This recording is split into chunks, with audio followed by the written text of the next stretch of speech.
Assalamualaikum warahmatullahi wabarakatuh. Apa kabar anak-anak? Semoga kita semua selalu dalam lindungan Allah Subhanahu wa Ta'ala. Hari ini kita akan mempelajari materi tentang khutbah, dakwah, dan tabligh. Anak-anak, apa itu khutbah? Apa itu dakwah? Apa itu tabligh? Mari kita simak video ini. Selamat menyaksikan.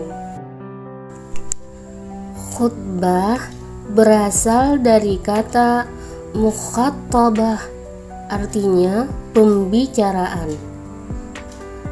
Jika berasal dari kata al-khatbu, berarti perkara besar yang diperbincangkan.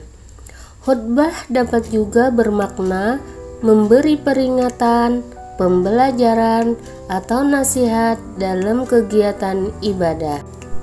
Sementara, jika ditinjau dari pengertian istilah, khutbah adalah menyampaikan pesan tentang takwa sesuai dengan perintah Allah Subhanahu wa Ta'ala dengan syarat dan rukun tertentu.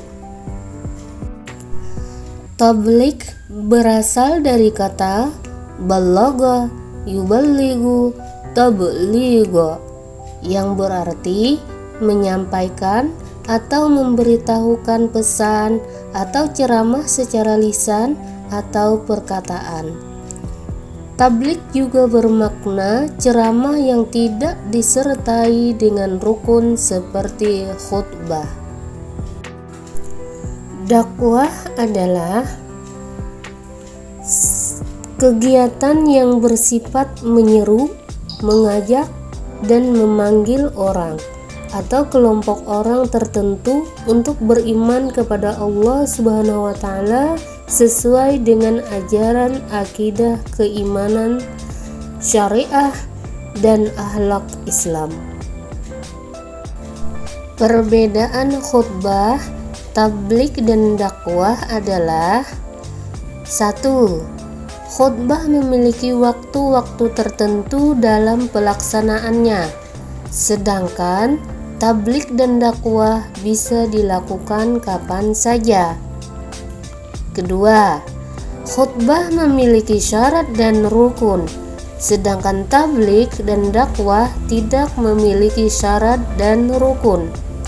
Ketiga, khutbah memerlukan mimbar, sedangkan tabligh dan dakwah tidak memerlukan mimbar.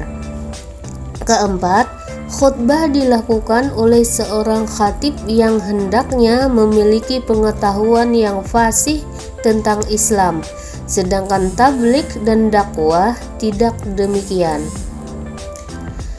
Yang kelima, khutbah dilakukan secara khusus dengan memiliki tata cara tertentu, sedangkan tabligh dan dakwah tidak. Keenam, pelaksanaan khutbah disebut khatib. Pelaksana khutbah disebut khatib, sedangkan tabligh disebut muballigh, dan dakwah disebut da'i atau juru dakwah.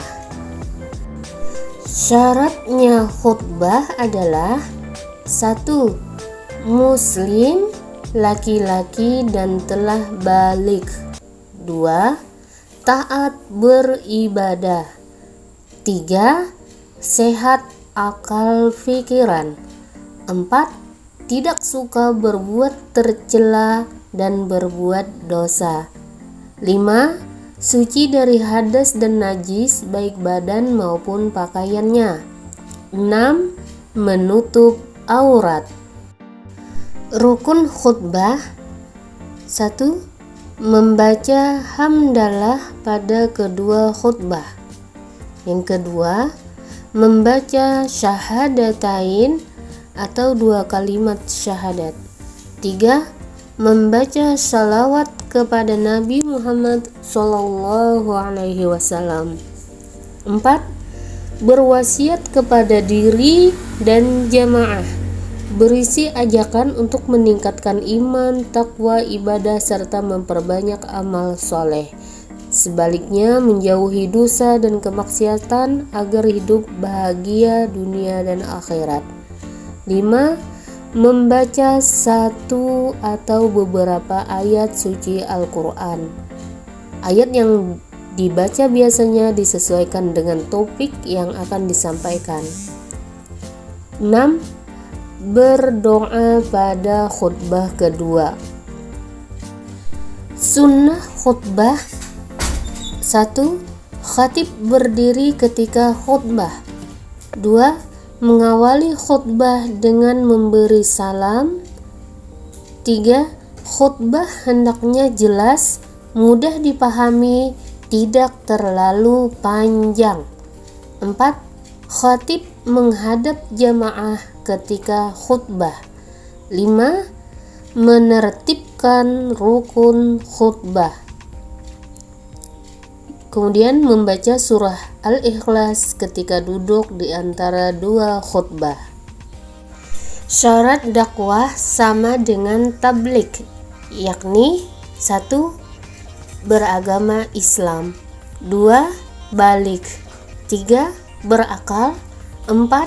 Mendalami ajaran Islam. Tata cara bertabligh.